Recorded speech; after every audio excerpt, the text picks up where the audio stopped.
Assalamualaikum warahmatullahi wabarakatuh.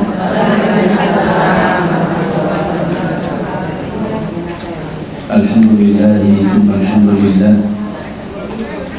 Alhamdulillahilladzi nazzala al-furqana ala 'abdihi liyakuna lil 'alamin nadhira. Wa huwa alladzi ja'ala al-layla wan nahara khilfatan liman arada an yadhakkara aw arada shukura. Asyhadu an la ilaha illallah wahdahu la syarika lahu wa asyhadu anna Muhammadan abduhu wa rasuluh. Allahumma salli wa sallim wa barik ala sayyidina wa habibina wa uswatina wa qudwatina wa qurrati a'yunina Muhammadin wa ala alihi wa ashabihi wa man sara ala nahjihi wa man jahada haqqa jihadihi wa man tabi'ahum bi ihsanin ila yaumiddin. Allahumma la sahla illa ma ja'altahu sahla wa anta taj'alul hazna idza syi'ta sahla. Para umahat yang saya muliakan, alhamdulillah pada kesempatan pagi yang cerah sedikit mendung ini, Allah Tabaraka wa Ta'ala mengumpulkan kita, mentakdirkan kita berada di sini bukan sebuah kebetulan, tetapi semua sudah tercatat di Lauhul Mahfuz. Maka bersyukur kita kepada Allah. Allah Tabaraka wa Ta'ala menjadikan kita orang-orang yang punya semangat untuk bisa duduk di Raudhah min Riyadhil Jannah, taman di antara taman-taman surga Allah. Mudah-mudahan kalau secara di akhirat kita betul-betul duduk di taman surganya Allah yang hakiki. Sampai mengatakan Allah, kita laksanakan kajian kita dalam fikih muamalah terakhir apa? Atau membahas fikih muamalah seputar korban. Mana saya? Korban perasaan.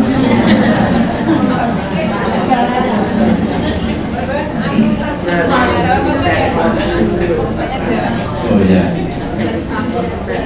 kita akan bahas sedikit masalah fikih korban, kemudian kita akan lanjut banyak tanya jawab.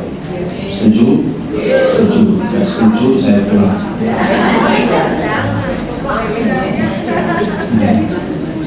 Jamaah yang Allah, kita bahas tentang fikih udhiyah, tapi lebih kita bahas dari sisi amalan.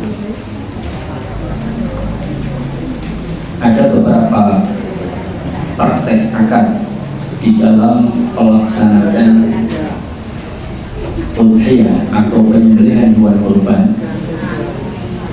Yang pertama, akad wakalah. Akad wakalah. Apa itu wakalah? Akad perwakilan. Saya ingin dulu mungkin. Jadi sementara bertentang.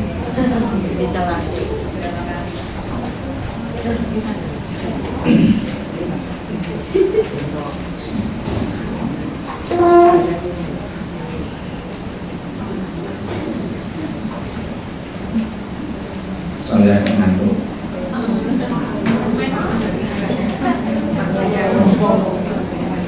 Saya mana tadi? Ada beberapa akad. Yang pertama akad wakalah atau perwakilan. Karena di sini di Indonesia mayoritas pelaksanaan penyembelihan hewan kurban itu dilakukan bukan oleh orang yang berkurban. Mayoritas mereka mewakilkan kepada panitia kurban. Dalam hal ini takmir masjid. Bukan sekedar cuma membelinya saja, tetapi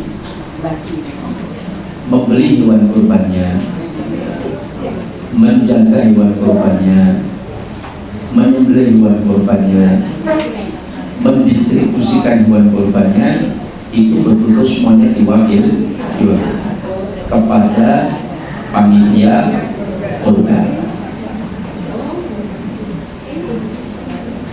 Panitia kurban atau kurban panitia? Nah, maka di sini perlu dipahami bahwa kita harus memahami tentang akad wakalah ini, perwakilan. Dalam sebuah akad wakalah itu yang harus dipahami oleh diri kita, bahwa wakil itu keperpihakannya harus kepada yang diwakili. Setuju? Saya atau panjenengan ikut kontes misalnya ya, kontes lah, entah baca Quran atau pengetahuan agama atau cerdas cermat, itu mewakili wanita Islam Kota Surakarta. Maka berarti keperpihakan panjenengan itu membela lawan atau membela wanita Islam Surakarta? Wanita Islam Surakarta. Nah, itulah perwakilan. Ketika takmir masjid itu menjadi wakilnya shahibul korban di lingkungan masjid mereka, maka mereka harus perpihakannya kepada shahibul korban. Contoh begini, jika ada seorang panitia yang dia mendapatkan amanat untuk membelikan hewan korban, dia diberikan perwakilan oleh shahibul korban, apalagi dia diberi upah, diberi uang lelah, wes pokoknya nanti ada uang operasional per kambing 100, per sapi 200. Nah, nanti itu uang lelah untuk panitia yang beli korban, panitia yang beli, panitia yang macam-macam, itu haknya mereka. Setuju, sepakat? Nah, ketika dia membelikan hewan korban, ketika mau membeli ada 3 tempat misalnya, tempat A, tempat B, dan tempat C. Sing dodol sapi. Tempat A, sapinya gemuk-gemuk, ipel-ipel, ya. Gemuk-gemuk, harganya murah, berkualitas. Sapi petani B, sapinya standar, nggak begitu gemuk tapi cukup besar, tapi masih kalah dengan sapi yang penjual A. Harganya standar, lebih mahal dikit dari sapi yang penjual A.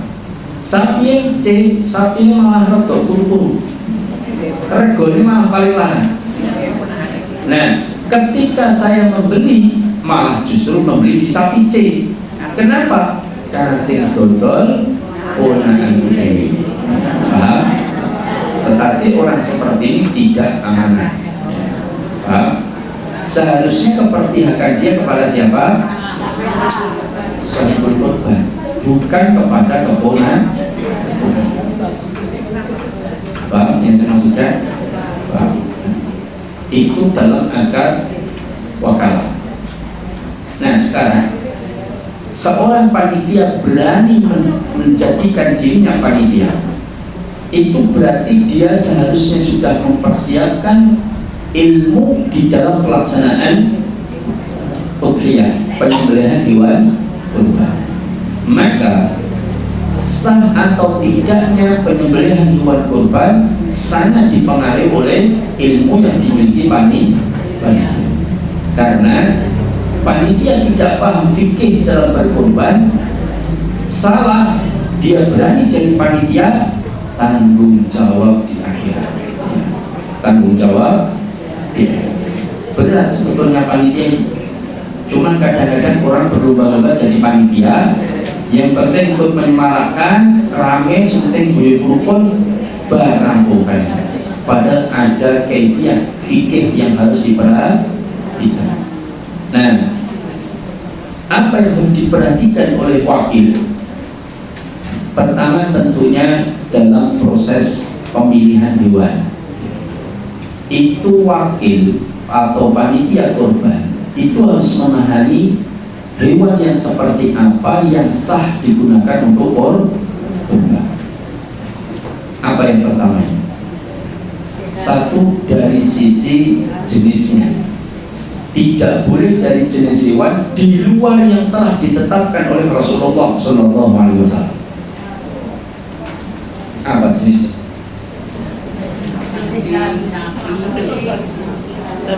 Oh, di sini. Bisa di sana sekarang. Atau saya suarakan saja ya. Ya. Satu, jenisnya. Tunggu. Nanti saya nggak kelihatan. Oh ya. Suaranya dibuat seperti itu. Suara aja. Suara tercanggih. Iya. Nah, satu jenisnya hanya jenis 3 kelompok yang dibolehkan untuk dikorbankan. Satu, unta dengan segala jenisnya. 2, kelompok sapi dengan segala jenisnya. 3, domba, kambing, biri-biri dengan segala jenisnya. 3 kelompok ini yang dibolehkan. Sepakat para ulama. Adapun kerbau ya, boleh nggak dikorbankan? Boleh, karena jumhur ulama menganggap dia masuk kelompok sapi, bukan kelinci. Okay. Kalau ini hamster, ini saya nggak masukkan dia dikorbankan nggak, maksudnya hamster itu masuk apa? Kelinci, marmot, tikus. Marmot, tikus atau kelinci? Ijma sepakat ulama memasukkan kategori ke tikus. Dia masuk kategori tikus. Makanya sudah dikeluarkan fatwa para ulama, hukum jual beli hamster haram karena dia adalah tikus. Tikus tidak boleh diperjual belikan. Tapi ada yang terlalu besar. Ada hamster itu apa gitu? Nah, ini kan hamster barang. Kerbau. Kalau banteng, kenapa tidak boleh? Karena banteng itu beringas, karena diatur. Ini banteng hewan loh, banteng macam-macam ya. Banteng. Artinya banteng banyak ulama tidak memasukkan kategori sapi. Dia beda lagi. Maka banteng tidak boleh dimasukkan kecuali Imam Ibnu Hazm itu memasukkan banteng ke dalam sapi sehingga boleh korban banteng. Betul? Ya dicakli banteng di pakso ya. Artinya diikat ya, pokoknya ya seperti itu ya. Tetapi jumhur ulama tidak membolehkan karena dia tidak termasuk sapi.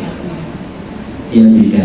Nah, ini tentang jenisnya. Yang kedua, umurnya. Nah, umurnya ini yang paling banyak di antara panitia yang salah. Umur hewan yang paling sering salah atau meleset itu adalah sapi. Ya, sapi. Kalau unta kita jarang-jarang nyembelih. Ada nggak unta di Indonesia?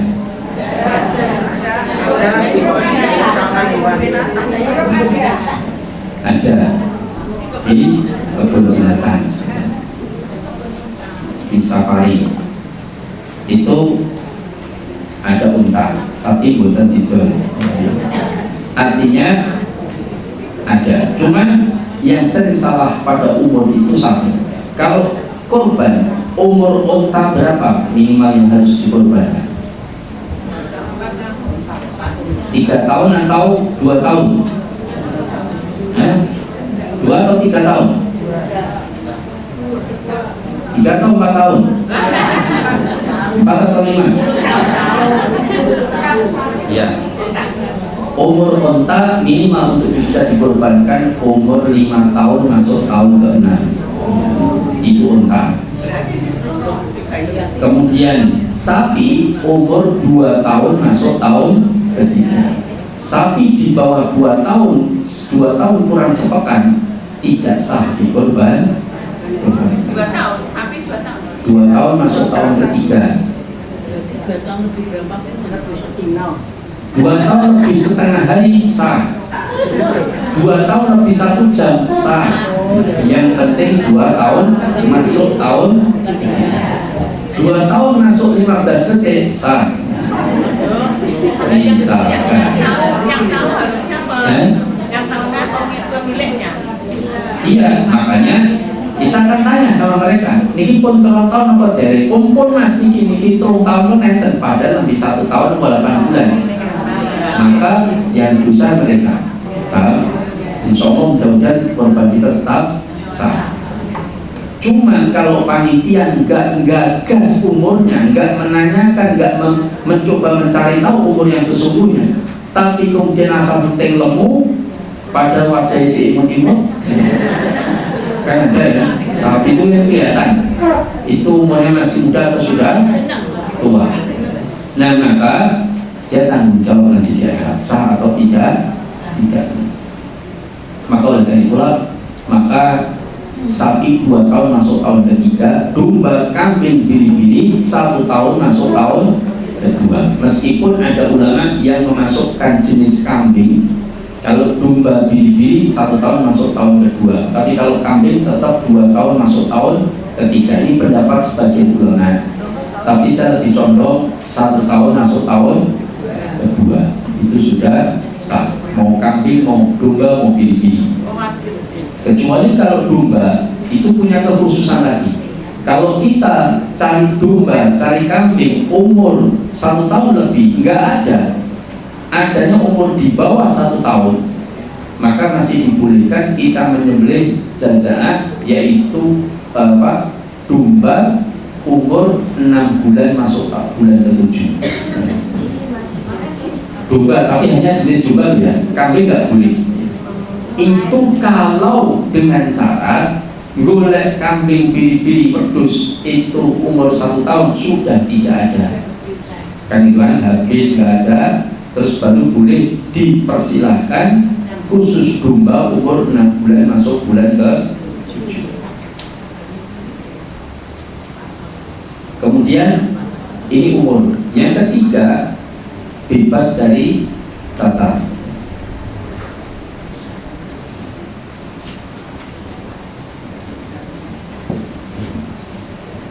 Bebas dari cacat ini ada 4 cacat yang tidak boleh. 1, buta yang jelas butanya, baik sebelah maupun keduanya. 2, pincang yang jelas pincangnya. 3, sakit yang jelas sakitnya. 4, kurus kering tidak ada dagingnya. 4 cacat ini ada, salah 1 atau 2 atau 3 atau semua sempurna 4 cacat ini ada, tidak sah dikorbankan. Meskipun dia cuma buta sebelah, gemuk, besar, sehat, buta sebelah, tidak sah dikorbankan karena cacat. Harus betul-betul tidak pincang, tidak picek, tidak kurus kering atau tidak sah. Daripada beli korban yang kurus kering jantan dipaksakan duitnya sai orang atas itu wedhus sing kurus kering nggak ada dagingnya, kemudian dia beli dikorbankan, nggak sah. Lebih baik betina gemuk, tapi jangan cari yang hamil. Maka kalau cari kambing betina mau dikorbankan, kalau bisa di USG dulu. Kalau nggak ada janinnya silahkan di, kalau bisa. Nah, kalau enggak ya memang diperkirakan dia tidak. Kalau ternyata disembelih hamil, ada anaknya, boleh nggak anaknya dimakan? Boleh nggak? Anak domba tadi atau kambing tadi dimakan, atau anak sapi? Boleh nggak? Ya, para ulama banyak mengeluarkan fatwa bahwa hewan yang halal disembelih maka seluruh bagiannya halal kecuali yang dikhususkan diharamkan dalam dalil. dan ternyata tidak ada dalil yang mengharamkan pada bagian tubuh hewan secara khusus kecuali beberapa yang kemudian dimakruhkan atau diharamkan jelas seperti darah. Kalau tidak ada dalil maka tidak boleh kita mengharamkan. Nah, janin itu bagian dari tubuh hewan hidupnya. Maka selama tidak diharamkan oleh dalil, ya sudah kembalikan seperti hukum asalnya hewan itu halal. Maka ketika kita menyembelih ada anaknya di dalam dan anaknya kita dapati sudah mati, maka boleh dimasak. Boleh. Tetapi jika kita sembelih induknya, kita dapati kita belah perutnya ada anaknya masih bergerak-gerak, kemudian berarti anak itu sudah dinyatakan lahir, dan dia bergerak, berarti dia hewan tersendiri, sudah bukan bagian dari tubuh induknya. Maka dia wajib segera disembelih mumpung masih hidup. Kalau ternyata dia belum sempat disembelih kemudian mati, maka haram dagingnya untuk dimakan. Ini penjelasan para ulama berkaitan hewan yang sedang bunting. Kalau diopeni gimana Ustaz? Padahal itu bagian dari hewan kurban. Kalau dia bagian dari hewan kurban, diopeni, berarti ada bagian tubuh hewan yang tidak dikorbankan, malah diopeni. Nggak boleh. Itu persoalannya. Beda kalau selain untuk korban. Nah, silakan, tidak apa-apa, diopeni sore, disusuri sendiri, misalkan pakai kompon maksudnya, bukan menyusul. Itu silakan. Tapi kalau dia hewan korban nggak boleh, dia harus tetap ikut daging penyembelih. Maka disembelih tersendiri. Kalau nggak sempat mati, ya dia bangkai, tidak boleh dimakan. Nah, saya mana tadi? Ya, ini berkaitan dengan korban. Boleh jenis betina, tidak mengapa. Cuman yang lebih afdol itu yang jantan, ya, yang lebih afdol yang jantan. Kalau umur Ustaz, yang paling sering salah itu kan umur, kan susah Ustaz menentukan umur. Nah, maka para ulama lebih menganjurkan pilihlah yang poel, karena poel itu pasti di atas umur yang ditetapkan. Poelnya kambing itu rata-rata umur 1,5 tahun ke atas, itu pasti sudah poel. Kalau poel pasti sudah 1,5 tahun ke atas, minimal 1 tahun ke atas itu pasti, kecuali rekayasa ya. Ada rekayasa? Ada. Saya melihat dengan mata kepala sendiri. Saya waktu itu kalau misalnya ingat anak saya nomor 2, saya carikan kambing. Ternyata ada peternak yang sedang jaduti gigi kambing. Betul, dicampur dengan tan. Itu sampai saya lari, Mas, ngawur tenarik. Saya bilang, itu dicabuti nih. Kata dia, cuma kali tok, tengah kali dua, bawah 2. Lah kok cabutin? Lah yang dari kual mungkin pas bodoh lebaran besar angel pari. Itu alasan. Maka dia gigi luru gede-gede, liane pinggir J, rangket J, cilik-cilik. Nah itu ada kemungkinan dicabut paksa. Itu bukan poel alamiah. Kalau poel alamiah jelas di atas 1 tahun itu pasti, rata-rata di atas 1,5 tahun. Nah, kecuali kalau jangan tahu umur yang persis. Dulu yang kelahirannya saya yang menjaga kelahirannya, yang ikut proses membantu kelahiran. Misalkan ya, itu saya kasih tanggal, itu sudah 1 tahun lebih 3 hari Ustaz. Meskipun giginya masih kecil-kecil, rapat, boleh, tidak ada masalah di korban. Kenapa? Karena umurnya sudah musim. Tapi kalau misalnya nggak tahu karena kambing, unta, sapi tidak punya akte kelahiran, tidak pernah didaftarkan di Dukcapil, maka sebenarnya bagus tuh dikasih akte kelahiran gitu. Ada Dukcapil khusus hewan ternak, ya, sapi, kambing, unta. Nanti ada chipnya yang ditanam di tubuh hewan atau dicantolkan begitu. Oh ini hewan, dikasih chip itu kemudian di barcode, jepret, langsung keluar hewan ini anaknya, hewan ini jantannya, ini betina ini, jenisnya ini, warnanya ini, apa tanda-tandanya, putih-putih di perutnya, ya kan, bisa kan, supaya chipnya tidak dipindah ke hewan lain. Karena ada umurnya lahir tanggal sekian, kelahirannya normal tidak sesar misalkan, selesai, maka bagus itu sebetulnya. Cuman kita kurang kerjaan. Cuman maka kalau itu tidak ada kerjaan, yang lebih aman itu memang pakai koel. Cuman koel pun sekarang yuk batul-batul ada yang kurang aja dengan cara dicabut paksa.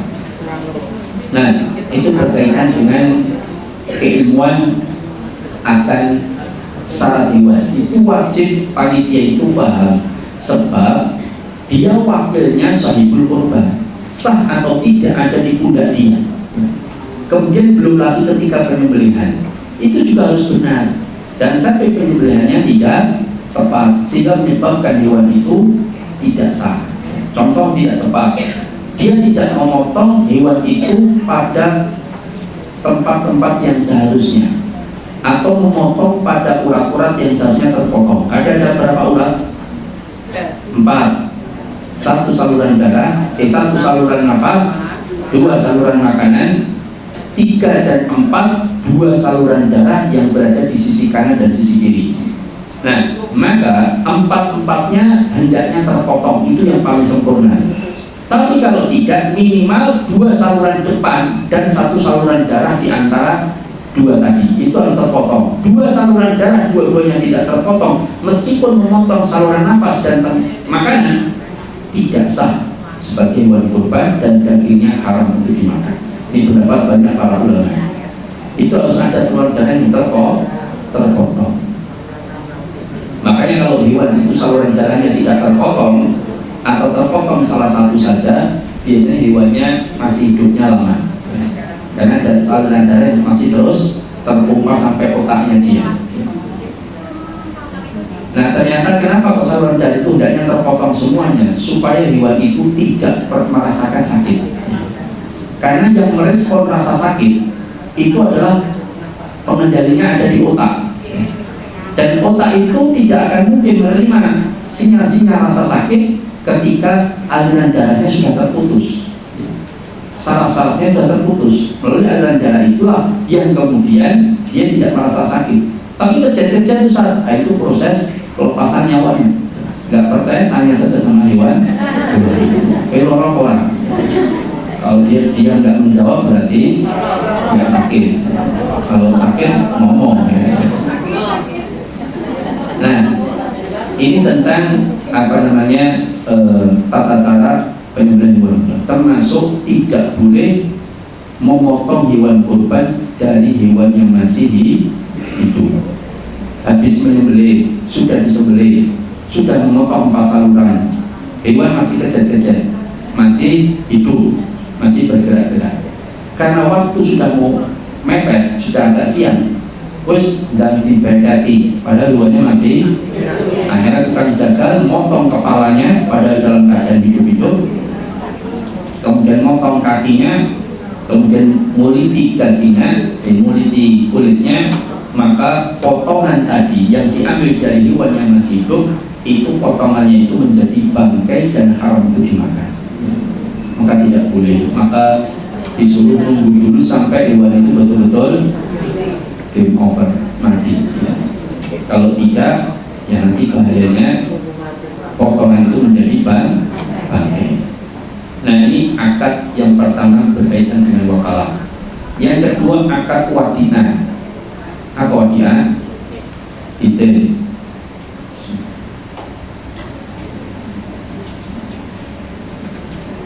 Sebab misi di sini tiba-tiba ngantuk.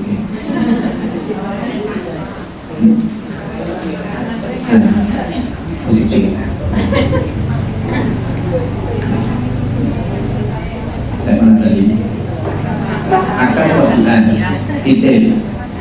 Nah, ada yang harus dipahami oleh kita.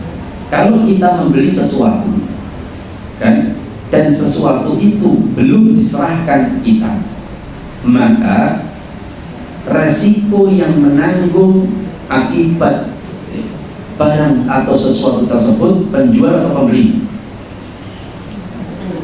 Penjual, karena belum diserah terimakan. Tapi kalau ada orang menyerahkan kambing ke masjid, Dia menitipkan, Mas, ini kalau titip kambing tolong disembelih besok, biaya operasional kalau bayar saat ini sebesar 100.000. Tolong disembelih ya atas nama saya, punya Juminten bisa bisa. Oke, setuju. Dipelihara sama itu takmir masjid, ditaruh di tempat kumpulan kambing-kambing. Ternyata kambing ini mati karena tekanan batin. Dipelihara oleh kambing ini atau stres mati. Sekarang apakah takmir masjid bertanggung jawab mengganti? Tanggung jawab mengganti? Sudah diserahkan. Misal ada orang nitipkan misalkan ayam hias, ayam hutan misalkan, harga 5 juta sepasang ayam hutan. Orang mau pergi ke misalkan ke Karimun Jawa, mau piknik misalkan, dia titipkan ayam hiasnya ke tetangganya. Dia titipkan ayam hias itu sepasang, tolong jaga baik-baik ini makannya, kalau nanti kurang apa-apa periksakan ke dokter, ini uangnya sebagai untuk jaga-jaga kalau ayamnya ada apa-apa. Siap. Ternyata sudah dikasih makan, sudah diajak ngobrol di macam-macam, ternyata mati itu ayam. Ganti nggak itu yang dititip?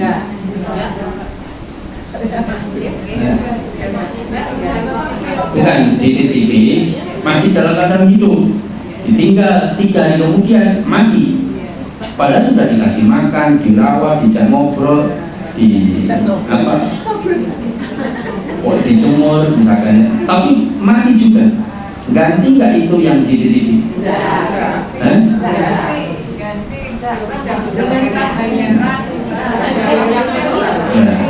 Kalau kambing tadi dititipkan ke takmir masjid untuk disembelih besok, ternyata mati malamnya, ganti nggak takmir masjid? Bisa beda sama yang tadi. Bedanya apa kok ada yang jawab tidak ganti? Oke, ganti ya, sepakat ganti. Kan saya tahu lagi, kalau hewan itu kemudian ketika dititipkan 3 hari sehat-sehat saja, bahkan bertelur 4. Bahkan ayam tadi, ayam hias bertelur dia 4 butir, ada yang bisa 2 butir. Nah, telurnya milik siapa? Yang menitipkan atau yang dititipi? Ya. Kalau model akad wadia seperti ini, apes tenan sing dititipi ya. Loh ya no. Sekarang kalau bertelur TS nitip, ya mati kon tanggung jawab. Siapa yang bisa menjaga nyawa tidak keluar dari jasadnya? Nggak ada. Paham? Oh, itu kuasa Allah, mau mati mau tidak itu urusan Allah. Nggak mungkin sekuat tenaga dia menjaga nyawa itu tidak keluar, kalau memang jatahnya mati. Ya. Nah sekarang dia suruh tanggung jawab ganti, nggak mungkin, nggak benar praktek seperti itu. Yang benar adalah akad wadiah itu resiko yang menanggung adalah yang menitipkan. Paham? Kecuali ini harus pahami, karena ada yang nuntut takmir masjid suruh ganti kambingnya. Akhirnya rakyat masjid rapat, salah lagi ngambil di kas masjid itu untuk ganti, lebih parah juga. Paham? Gak boleh, ini kan kas masjid milik umat. Bagaimana digunakan untuk kepentingan pribadi ganti kambing orang? Gak boleh. Itu resiko dia mati, kecuali yang dititipi itu teledor. Paham? Atas kelalaian misalkan, wah yang ngapunten wedhus dibeli jenengan pas tekonku kula deketin pojokan niku terong dino lali kula pakani. Lah wedhus ra ketok ireng kabeh jadi. Kula soalnya tak tinggal di Surabaya misalnya. 3 hari tidak saya kasih makan, alhamdulillah yang lain masih bisa bertahan hidup, yang punya jenengan mati. Nah dia wajib mengganti pakai uang pribadi, bukan pakai uang masjid. Boleh dia minta bantuan kepada yang lain untuk ikut mengganti, silakan, tapi jangan pakai uang masjid. Nah kenapa? Karena teledor lalai. Saya dititipi motor, Mas, motornya apa, titip ya, oke siap, kuncinya ditaruh di dicementalkan, Mas ini tak cementalkan, tinggal sini diambil dulu Mas ya kuncinya, ya siap, tenang mawon wis, mang tinggal kuncinya cementel.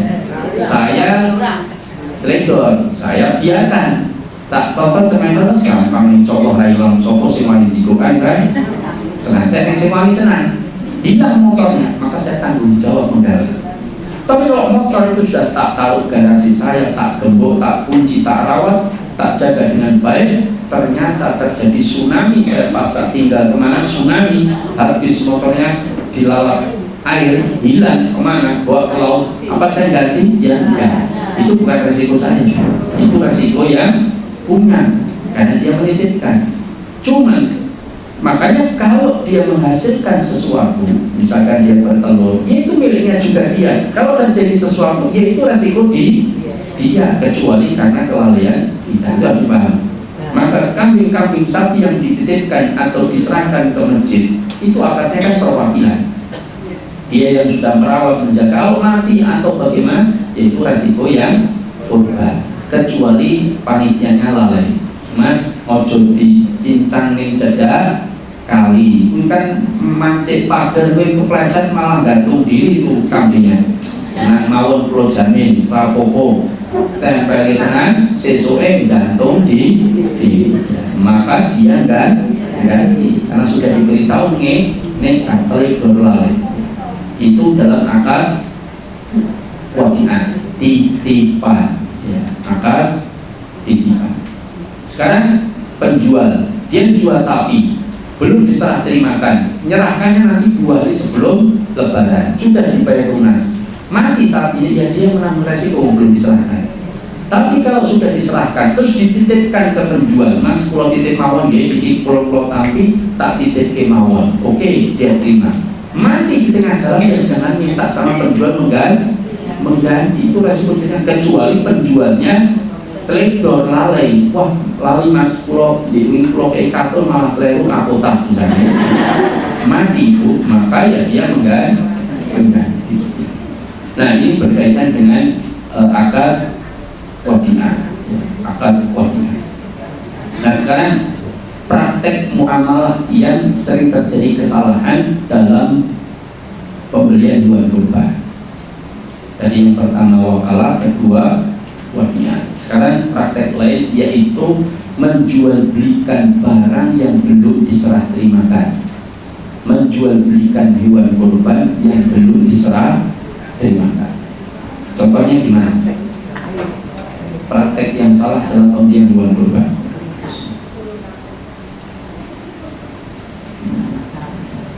Apa contohnya? Contoh, saya mau boleh padi, karena banyak masjid yang percaya sama saya, misalnya, tapi ini jangan ditiru dan jangan dilakukan. Saya bukan ngajari yang buruk, tapi ini kasus ini terjadi karena ketidakpahaman mereka. Saya pernah dapat ini soalnya. Waktu itu saya beli sapi di satu pedagang besar, kemudian ada orang datang, dia langsung milih, kalau nggak salah 5 atau 7 saya lupa. Pokoknya dia langsung milih, ini Mas, kilo Mas, kita likur orang kur selikur somalas, wes diurut kabeh selikur. Akhirnya ya sudah apa-apa, 7 ekor waktu itu, 7 atau 5 ekor. Akhirnya dibayar dan di DP dulu 1 juta 1 juta. Misalkan dia ambil 10, 21 semua di DP 1 juta 1 juta. Modal berapa dia? 10 juta. Setelah di DP kan rata-rata pedagang mau, kan sapinya kan juga belum diserahkan, paham? Dapat uang DP 1 juta, 10 juta 10 ekor. Sudah otomatis pedagang nggak usah mikir ngedol sapi karena sudah lah, meskipun baru dibayar 1 juta. Nah setelah itu yang beli tadi moto, sapinya dipoto, di video, selfie, foto bersama, selesai dia datang masjid-masjid ditawarkan, aku duwe sapi cacai 10 yang kerso monggo kalian masjid pun belum mboten saged dikobadi, kalian masjid belum mboten saged napa-napa tung itu apa pengen pun bantu kalian bantu tok ya. Niku sapi ini pun nang bayar kalian masjid 4 barang tukune pinten? Ngomongnya orang jiko Mboten tetel kula kali masjid mosok niku Pak. Kan bakul kan ana yang kadang-kadang nggih, mboten semua. Nah, akhirnya ya sekarang masjid kula kerti mulai saat itu wis 13. Dia belinya 2 satu sapi dia untung berapa? 2 juta. Kali 10 berapa? 20 juta tanpa menanggung resiko apa-apa. Modal 10 juta berarti 20 juta. Ini terjadi. Jangan kira saya tidak tahu, saya tahu praktek ini beberapa orang melakukan itu. Nah, dia tawarkan itu sapi bukan. Di tempat ini sapi ini mas, di sapi ini kalau itu kan benar. Cuman belum diserah terimakan. Otomatis resiko sapi itu ditanggung oleh peternak tadi. Kan gitu, belum diserah terimakan. Tapi dia belum terima sudah menjual, itu nggak boleh. Nah kalau sapi itu misalkan mas, aku tuh sapi 10, ini tak bayar orang dinongkas sebelum lebaran ya, orang DP tak bayar seorang dinongkas, oke, nggak masalah. Terus sapi kirim ke rumah saya 10 ekor, boleh nggak saya jual? Belum saya bayar sama sekali. Belum saya bayar loh, sama sekali belum saya bayar. Boleh tidak? Boleh, karena sudah diserah terimakan, Pak. Meskipun saya belum bayar, paham? Selama lu kalau nggak boleh dengan totalan pakai atau apa, wes aku tak jiko saya aku tak bayar sebelum kas, berarti kan haram kalau begitu ya kan? Itu kan boleh nggak masalah, yang penting sudah diserah, meskipun belum dibayar, mau DP mau sudah dibayar atau belum dibayar, selama sudah diserah terimakan, silakan dijual. Nah, dia terima 10 ekor, sudah diserah terimakan ke dia terus dijual, tidak apa-apa. Tapi kalau masih di tempat penjual di peternak tadi, dia cuma DP saja, resiko masih ditanggung peternak, terus dia tawar-tawarkan ke masjid, ini haram, tidak boleh. Dia menjual belikan sapi yang belum diserah terimakan. Paham? Ini praktek terlarang. Tapi ada bagi yang lumayan nggak menanggung resiko. Modalnya mesti 10 juta. Bahkan kalau kena boleh di DP 500 aja mungkin mau. Jadi apalagi udah kulino, dia yakin seperti dibayar. DP 500 mau dia. Dapat 20 ekor misalkan. Punya uang 10 juta, dapat 20 ekor, per ekor ngambil 2 juta, untung 40 juta. Kan gitu. Nah ini terjadi. Maka seperti ini tidak boleh. Ada pertanyaan dulu. Kalau sebaliknya misalnya BP juga ada orang yang datang mau lebih tinggi dari yang sudah BP tadi. Ya, bagaimana jika sudah DP, terus ada orang yang mau bayar lebih, ya nggak boleh, mau sudah di DP orang, ya tidak boleh. Yang jadi permasalahan begini, tidak di DP, keduanya sepakat transaksi sapi tersebut 25 juta, ternyata ada orang datang berani 27. Paham? Nah, bolehkah diserahkan padahal belum di DP? Boleh. Boleh? Tidak boleh. Tidak boleh. Kenapa tidak boleh? Ya, betul, tidak, sudah ada akad tapi akadnya batil. Kenapa batil?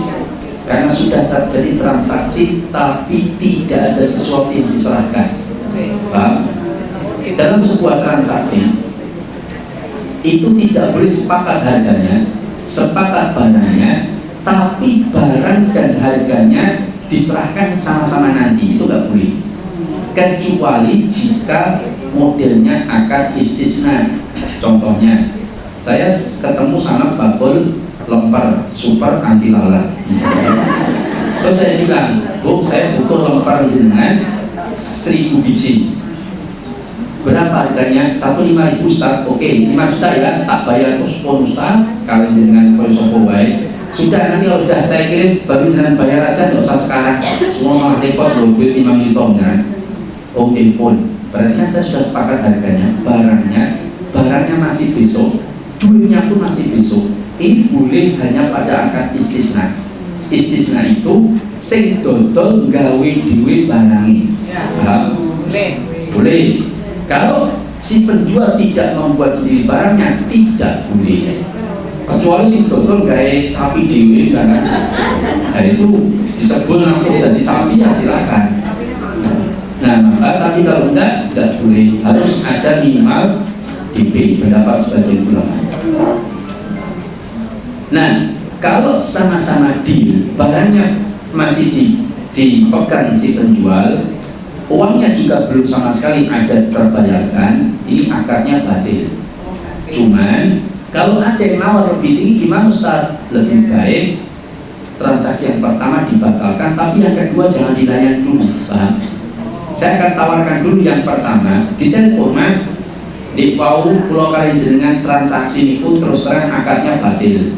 Saya sama jenengan akadnya batil, itu harus dibatalkan. 25 juta sapi jenengan beli ke saya batalkan karena itu akadnya tidak sah, tidak benar, karena melanggar aturan syariat. Dengan harusnya minimal DP atau bayar dulu sapinya nanti boleh, atau sapinya nanti bayarnya sapinya sekarang bayarnya nanti juga boleh. Lalu terus pun, nah ini pulau batal. Oke, kalau mau transaksi lagi jangan mengorok menjadi pulau. Ini regane bukan selawe itu.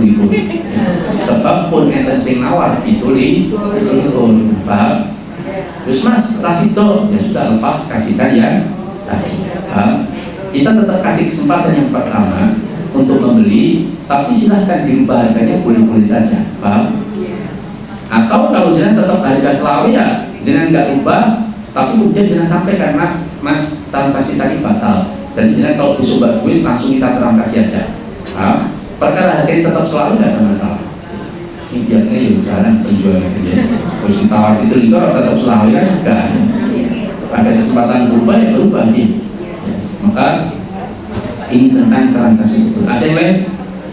Kalau yang beli itu adalah saudaranya, ya. Yang beli itu ya saudaranya, terus penjualnya boleh, ya udah uangnya nanti saja, kalau kan saudaranya udah nanti 25, nanti uangnya kalau sudah. Ya kalau sapinya kemudian diserahkan tidak ada masalah, diserahkan kemudian dia titipkan, oke.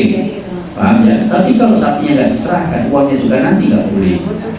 Walaupun saudara, walaupun kesepakatan dari awal, maka harus salah satu diserahkan. Nah, supaya aman, ada yang begini, sapi ini diserahkan, sapi ini Mas tak serahkan, oke. Tapi titipkan ya, titipkan. Berarti kan dia sudah serahkan, cuma dititipkan kembali. Berarti nanti akadnya penanggung resiko sapi itu sudah berpindah ke pembeli, bukan penjual lagi, paham? Karena sudah diserahkan kemudian dititipkan.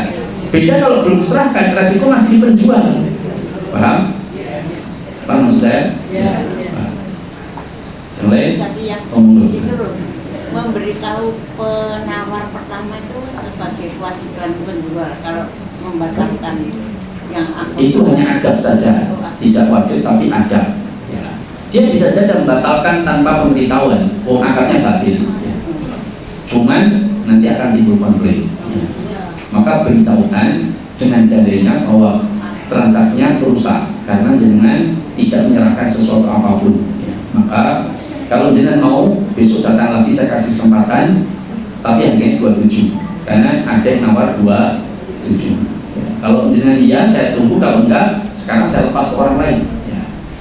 Khusus betul apa itu likor, wah rupiah pun dibayar di mau misalnya ya sudah selesai, nanti dibayar sama dia 27 besoknya. Jadi memberitahu itu tidak wajib. Tidak wajib, tetapi itu lebih beradab, lebih baik untuk menghindari konflik. Kecuali kalau sudah di DP nggak boleh. Ya.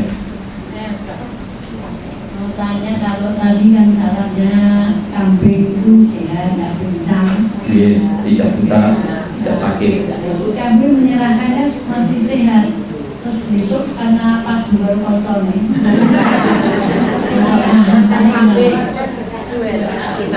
Ya, menyerahkannya sehat. Ternyata matanya disuntuk temannya, picek satu. Apakah sah dikorbankan? Tidak sah. Lalu belum sembelih, paham ya? Tidak sah.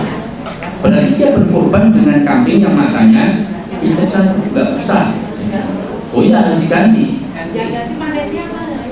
Nah kalau suntuknya itu bukan kelalaian panitia, ya itu yang punya yang ganti. Ya panitia bantu lah, bantu. Itu tak boleh keseng kira-kira iso hijau atau itu tombok misalkan, cuman wae rada susuk sithik misalnya rada cilik kan enggak apa-apa kan bisa. Nanti yang pedagangnya dijual bukan hewan kurban, hewan akikah atau apalah. Nah sate. Kalau akikah memang ada sebagian ulama menyebutkan tidak ada salah seperti hewan kurban. Cuman hanya saja akikah seperti syarat hewan kurban terpenuhi itu jauh lebih baik.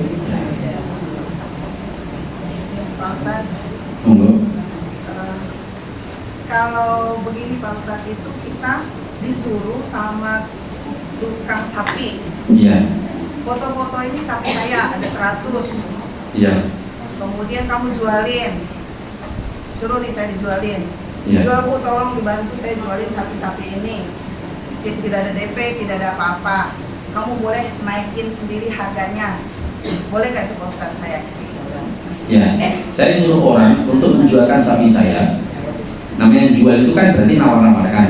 Nanti ketika terjadi ya dia datang untuk bayar kan gitu kan. Nah, boleh nggak dia naikkan sendiri harganya? Boleh, asalkan dengan persetujuan si Jual sapi. pemilik sapi. Pemilik sapi bilang, nanti kamu transaksikan, pokoknya ini dari saya 25. Kamu nanti transaksikan wakil saya. Jangan ketika pembeli datang, sapi siapa mas? Saya. Tapi pokoknya saya pasarkan sama beliau, nanti transaksi sama beliau aja. Karena dia menjadi maklar. Ya, maka Pokoknya dia kalau laku bayar saya 25. Nah dia tawar-nawar di tol Selawe di tol 26 misalnya ya untuk 1 juta. Nah itu silakan dia tawar sama dia. Kelebihannya menjadi keuntungan dia. Tapi kalau dia nggak izin sama saya, terus dia nawarkan sapi saya, padahal saya sudah bilang mas, kamu tawarkan nanti setiap sapi tak kasih 300.000. Ya. Terus yang mana ini harganya berapa, yang besar ini harganya 30 juta. Oke siap, yang ini saya senang menawarkan ini. Oke, dia tawarkan ke temannya yang merantau ke luar negeri ya, karena ada yang kadang-kadang merantau ke luar negeri itu korban yang besar tapi lah gagas kuwi gedene koyo apa cuma foto tok ndak masalah mereka beda tulang. Nah itu kemudian ditawarin 40 juta misalkan, mau 40 juta. Karena waktu saya beli sapi di Boyolali itu ada sapi yang besar, itu harganya sekitar 50 juta. Ya sekitar hampir 50 juta. Itu saya tanya siapa yang beli? Anu mas, orang merantau di Korea Selatan. Dia sukses di sana, merantau, terus dia pengen kurban, suruh kirim ke desa tempat dia tinggal dulu. Itu dibagi-bagikan. Dia sama sekali enggak lihat sapinya, enggak jumpa lewat video atau gambar. Ini sapinya mas berkompeten, langsung dibayarkan dan enggak pernah ditawar. Ya. Dibayar 40 jutaan lebih. Waktu itu saya tanyakan. Kemudian, nah dia tawarkan 40 juta mau, padahal dari peternak 30 juta dan dia tidak mendapatkan izin untuk menaikkan, maka kenaikan harga itu milik peternak, milik pemilik barang. Nah, misalkan ya, saya nyuruh jenengan, tolong jualkan sapi saya ini 30 juta, nanti jenengan tak kasih 500.000. Siap Ustaz. Ternyata jenengan datang bawa pembeli, ternyata tahunya harganya 50 juta. Padahal cuma bilang 30 juta. Ditawar sama dia 45. Terus dilepas. Saya lepas misalkan, maka 15 juta itu milik saya. Karena jenengan menaikkan tanpa izin saya, itu haknya saya. Jadi kalau menaikkan harus izin. Iya, harus izin. Gak dapat izin tidak boleh.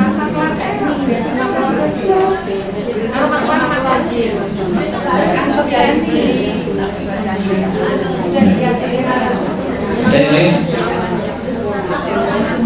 Oh, yang ini dulu. Udah.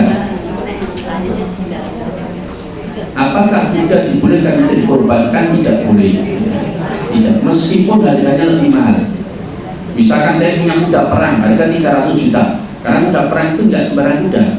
Kuda perang itu sudah dilatih dengan sangat lihai. Bagaimana dia bisa menghindari panah macam-macam. Kemudian dia tidak kagetan kan itu, nanti kuda lagi preng kurang kagetan malah sing numpak sih gitu kan. Nah, itu sudah dilatih dan itu harganya mahal. Terus saya korbankan lebih mahal dari unta, nggak sah karena tidak sesuai dengan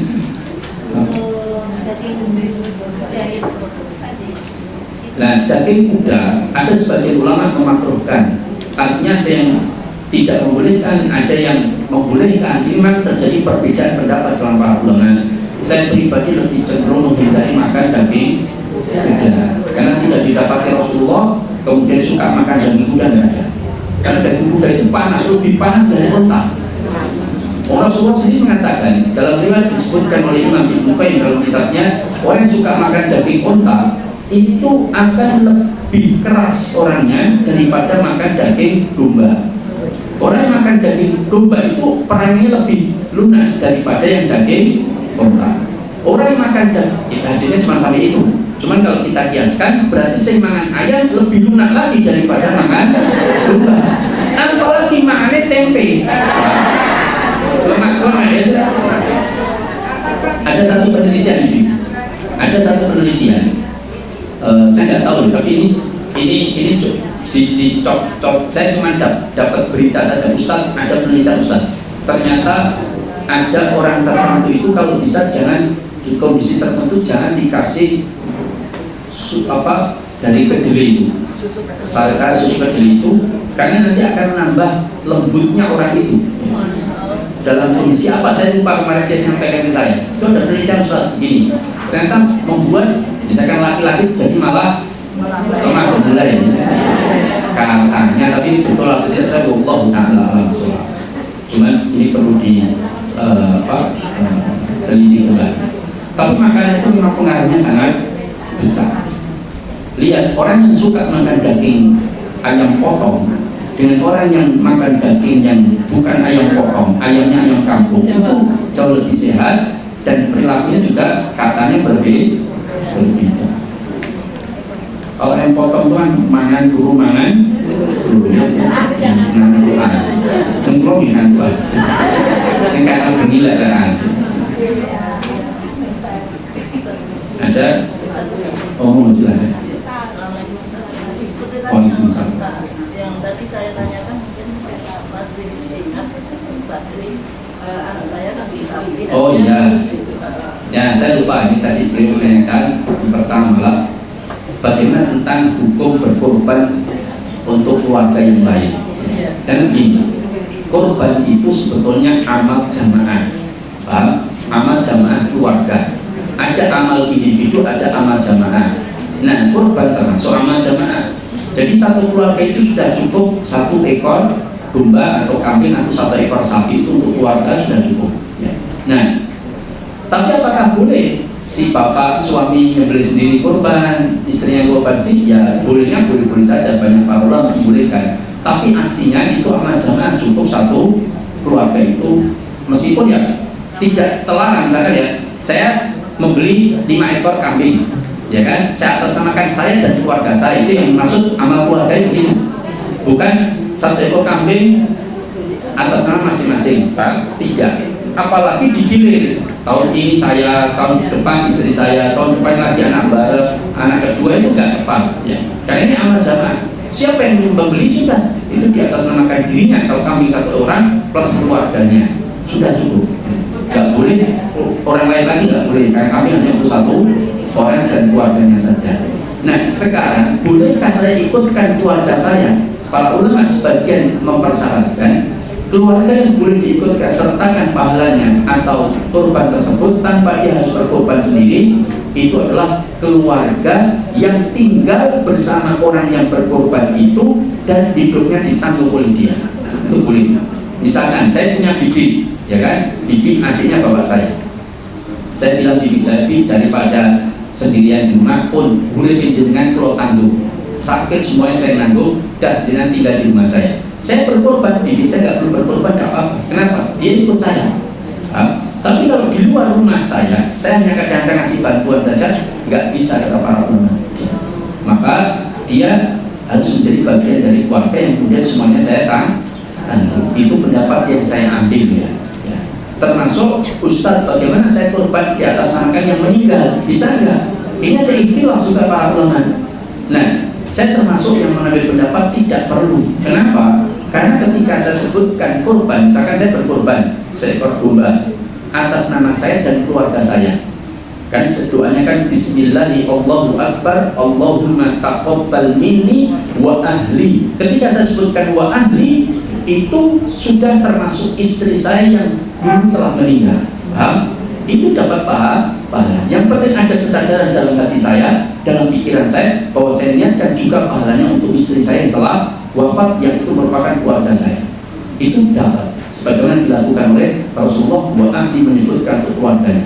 Rasul tidak pernah berkorban di atas namakan Khadijah istrinya telah wafat, Ruqayyah, Zainab yang mendahului wafat, tidak pernah. Ya, tidak ada satu yang menyebutkan demikian, kata para ulama, sehingga tidak perlu berkorban. Tetapi jika ada yang tetap menghiaskan itu dengan amal yang lain, dengan korban untuk di atas namakan yang meninggal, yang mau saja, itu hak mereka kalau meyakini hal seperti itu, karena menganggap bahwa bisa dikiaskan seperti amal badan haji dan umroh, amal sedekah, maka korban juga boleh. Ya, ini silakan. Sama seperti perbedaan pendapat antara Ibnu Taimiyah dan muridnya Ibnu Qayyim yang menyatakan mengirimkan pahala, menghadiahkan pahala dengan baca Quran. Saya baca Quran 1 juz, saya niatkan pahalanya untuk istri saya rahimahullah, maka sampai enggak? Menurut Ibnu Taimiyah dan muridnya sampai, selama dilakukan dengan ikhlas. Tapi menurut Imam Syafi'i tidak sampai, enggak bisa dikiaskan. Hanya 3 yang boleh, badal haji dan umroh, sedekah dan doa atau istighfarnya untuk orang meninggal, itu yang bisa sampai, karena ada hadisnya. Yang lain tidak bisa dikias. Jadi memang terjadi ikhtilaf, perbedaan pendapat. Silahkan yakin yang mana untuk diamalkan. Wallahu a'lam. Jadi nggak boleh saya. Kenapa? Nggak boleh walaupun orang tuanya sendiri nggak boleh. Iya, karena kalau sudah berdiri sendiri bukan menjadi tanggungan. Kalau yang tahun kemarin saya sudah begitu, gimana Ustaz? Apa saya perlu kodok? Ya tidak apa-apa, maksudnya nggak perlu mengkodok. Karena begini, korban pun itu juga ulama berselisih pendapat. Apakah dia wajib bagi orang yang punya kemampuan, ataukah hanya sunnah muakkad? Banyak ulama mazhab Hanabila itu menganggap bahwa korban itu sunnah muakkad, bukan wajib pada orang yang mampu, tapi sunnah muakkadah bagi orang yang mampu. Ini pendapat ulama Hanabila. Tapi sebagian ulama Syafi'iyah wajib, karena dia menggunakan dasar bahwa siapa yang punya kemampuan berkorban tapi tidak berkorban, maka nantinya seperti setengah Yahudi maupun Nasrani. Tetapi hadis ini dilemahkan oleh banyak ulama mazhab Hanabila. Ini nggak bisa dijadikan hujah. Nah, ya ini memang terjadi perselisihan. Kalau dulu sudah terlanjur ya nggak perlu mengkodok. Ya. Tapi kalau mau tahun ini 2 ekor ya monggo saja. Kalau yang belum ke itu boleh ya? Kenapa? Yang belum Oh ya, bolehkah saya korban di luar daerah saya? Misalkan di Pulau Buru, kemarin ada Ustaz yang mengajar 1.700.000 untuk sapi, boleh nggak? Para ulama menyampaikan bahwa korban itu diambil maslahat. Mana yang paling maslahat?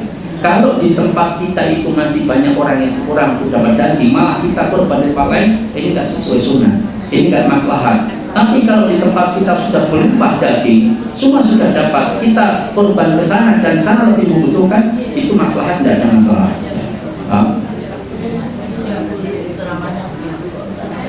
Iya. Iya. Mana? Terakhir ya. Waalaikumsalam. Kalau seperti belum tadi, Iya. pendaftaran itu perlu tulis apa saja satu tentang untuk keluarga. Apakah kalau ditulis dari Bapak Amir itu sudah termasuk sebagai keluarga?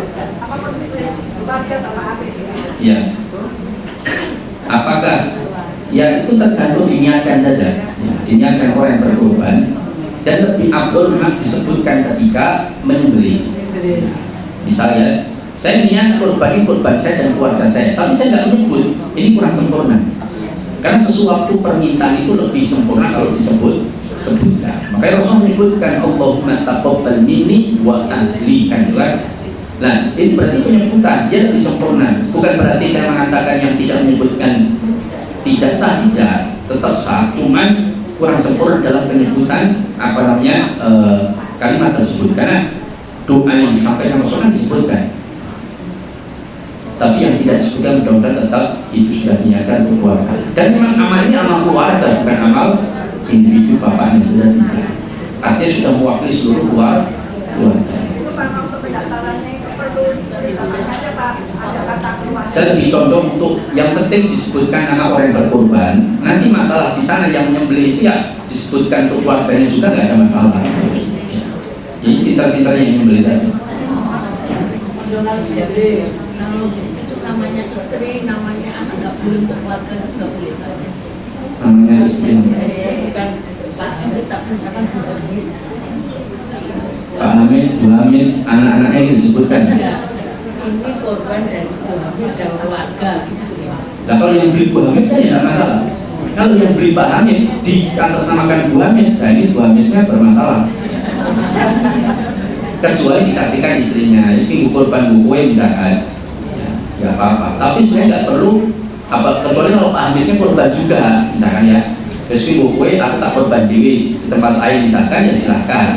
Meskipun sebenarnya cukup mewakili satu orang, nggak perlu disebutkan ini Kue ini aku. Sehingga bujurnya itu kudus loro, ini korbanku dan keluargaku sudah selesai. Semuanya akan dapat bahagia. Wallahu ta'ala.